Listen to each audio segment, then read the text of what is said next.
Hey guys, okay, welcome back to this first in our series, All or Nothing. This is the first proper video.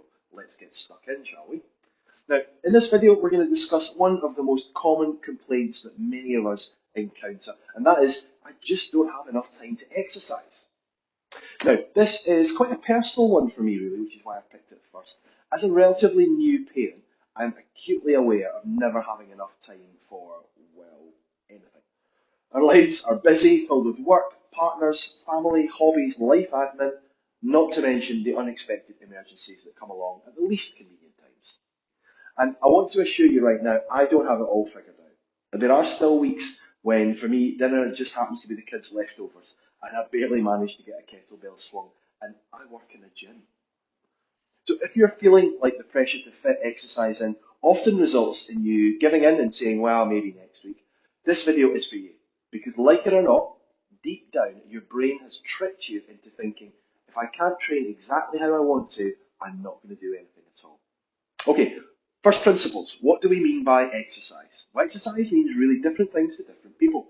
You might consider exercise to be an hour every day, 5 or 6 days a week. In which case, if you're also working and you've got family and social duties in between, then you're right, you probably don't have time to do exactly this sort of exercise regime. Now, if you consider exercise in the wider context, i.e. to move your body, keep active, occasionally get warm and out of breath, then this brings it much more into the realms of possibility. And importantly, it doesn't need a clear calendar to get things done. Now, simply aiming for this level of activity, but bear in mind we could be talking about a 20-minute walk over lunchtime, better still, during a teleconference, get work to pay for you to exercise. Or a few squats or press-ups while the kettle's boiling. These can all make things seem a lot more achievable. When time pressures are at an all-time high, this activity can be enough to keep us, or even in some cases, increase our overall fitness, maintain a bit of energy balance, and maybe gain an essential mental health boost as well. So I try and reframe it like this in my mind. This is going to have to be good enough for now. It might not be what my perfect training looks like, but the phrase I come back to time and again is perfect is the enemy of the good. Be happy with good enough for now.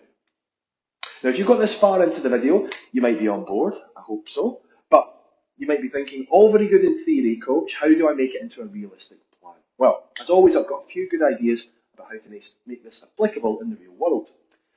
Set yourself a few potential activities you can select from them when opportunity strikes. Like I said, a walking meeting, some stretches while you're waiting to pick up the kids, or you even see that dumbbell that's been serving as an expensive doorstop for the last year? Pick it up. Do maybe 20 squats or a couple of curls every time you walk past it. What can you do? What do you enjoy? What's good bang for your buck? Now, chop your day up into smaller slices. Really key this. 30-minute segments, even 15 minutes at a time. If you continue to look for a full hour, warm up, shower time, that is a really rare beast. Look for the gaps in your day. Trust me, there are more than you think. Can you slightly extend your day? I know, it already feels long enough, but why not try this? Maybe add a 30-minute slice at the start of your day by getting up a bit earlier. Or consider pushing back dinner by 15 minutes in the evening. You can do something before that excuse of a full stomach makes it much less likely to happen. Make that appointment to exercise. Even the act of writing it down has been shown to make it many more times likely to happen.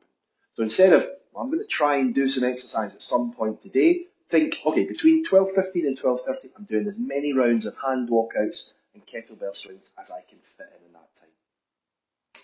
Keep a record of the activities that you've managed to do. At the end of the week, you should reflect on how much you've managed. The good news is anything is always better than nothing. You'll hopefully have a few mini activities to celebrate, and this will help motivate you for the next week. Because unfortunately, the next week from hell might just be around the corner. But don't despair this time, we've got a plan now. If you'd like some more ideas about what mini activities might be good for you, or how to use your slices effectively, get in touch. Next time, we're going to get into the thorny subject of priorities. I guarantee this is going to be a bit of a controversial one, so don't miss it. Until then, remember, the most important thing about making a positive change in life is having a great reason. What's yours?